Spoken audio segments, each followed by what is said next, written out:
বিজনেসের একদম শুরু থেকে আমি চিন্তা করছিলাম যে আমার সব জিনিসপত্রগুলা কিভাবে একটু সুন্দর করে গুছিয়ে রাখা যায়।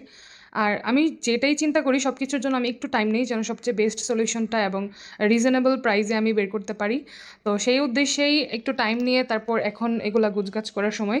তো আমার টিম মেম্বারদের একজন আপু উনি আমাকে বলল যে এই বক্সগুলো অনেক কম প্রাইসে সেল করছে ওনাদের বাসার আশেপাশে কোথাও রাস্তার ধারে। তো আমি ওনাকে বললাম যে তাহলে আমার জন্য নিয়ে নিন।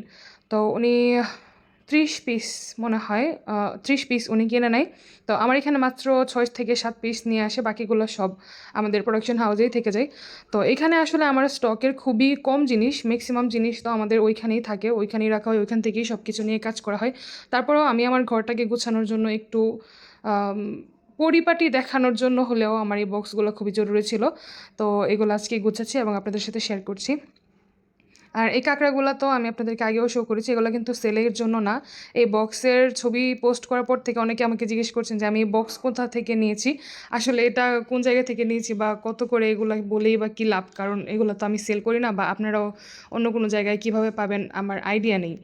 যাই হোক, গোছানো প্রায় শেষ। এখন মাথাটা কিছুটা পাতলা লাগছে।